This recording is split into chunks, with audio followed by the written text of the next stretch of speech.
Hello, आज चाहिँ म तपाईहरुलाई एउटा कि त यहाँ बारीकोट गाउँपालिका वार्ड नम्बर 9 र एउटा कि त सेपु खोला भन्ने ठाउँमा चाहिँ हामी आएको छौं एउटा भिजिट गर्न, टुर गर्न, अफिसको एउटा टुरिस्ट हिसाबले।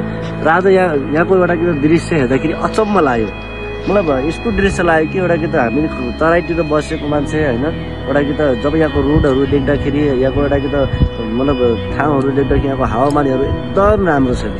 त्यही भएर यो जब देख्दाखेरि चाहिँ मलाई के लाग्यो भनेपछि अहिलेको टाइममा हाम्रो एउटा के त हामीहरु ट्राईमा धेरै सुविधाहरु भएको ठाउँमा बसेको ठाउँ भएको कारणले, तर यहाँ चाहिँ एउटा कि त अलिकति सुविधाहरु त्यति कम छ हैन, गाडी घोडा रोडहरुको सुविधा एकदम कम छ। त्यही भएर चाहिँ यहाँ यसरी हेर्दाखेरि चाहिँ यहाँको अक्सर एउटा कि त तपाईको ठाउँहरु, यहाँको घरहरु चाहिँ यति माथि छ हैन, एउटा अचम्म लाग्यो। आउ नाली हेर्न सक्नुहुन्छ यस्तो भिडमा पनि एउटा कि त पहाडको मान्छे ल्याउनु रहेछ हैन।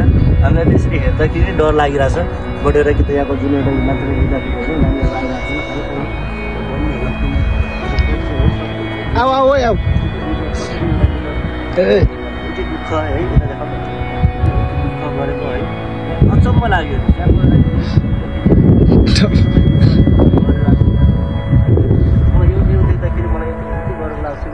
हामीहरु के दुःख गरेको छौं जस्तो फिल हुन्छ आज यहाँहरुको दुःख देख्दाखेरि है। सो यो नानी बाबुहरु के दुःख गर्नु, हामी त यतिकै चिप्पिहाल्छौँ यहाँ है। यो धारे बोकेर राख केटा राख ल यहाँ नजिक गएर आउनु अनि उहाँलाई पैसा ल। कस्तो आज यति दुःख त्यहाँबाट यहाँ कसरी आयो? के नाम बाबु हजुरको? प्रकाश नेपाली है। यति दुःख त्यहाँबाट किन एउटा यो पेटको लागि यति दुःख गर्नुपर्छ है? यो के रहेछ यो छैन नुन?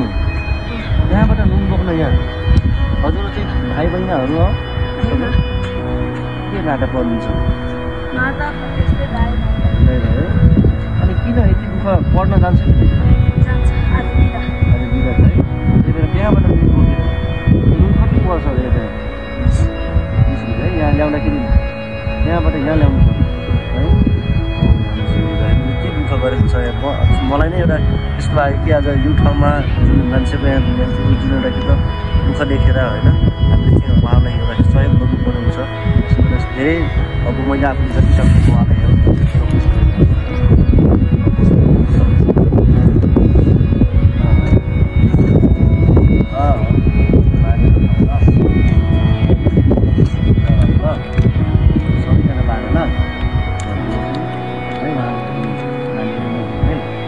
सबैले बारेर खाऊ है, बारेर खाने है।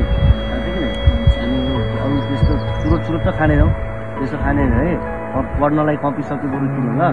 अनि 4 जनालाई चाहिँ मजाले बाँडेर है, ठिक छ। अरू मसँग सेल छैन होला, 5 रुपियाँ पनि छ है, जतिसम्म मसँग सेल होइन।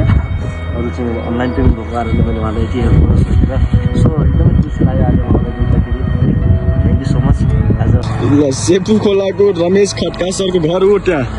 रमेश खड्का त्यहाँबाट हामीलाई बोलाउँदैछ र माथि त बाटो डर लाग्दो छ। यो ठाउँमा चाहिँ हामी घुम्नै आउने पर्ने ठाउँ हो है। तपाईँहरू पनि हामीसँग मिलेर काम गरेर चाहिँ घुम्न आउन सक्नुहुन्छ, भिजिट गर्न, टुर गर्न। सो एकदमै दामी ब्युटिफुल ठाउँ छ। Thank you so much.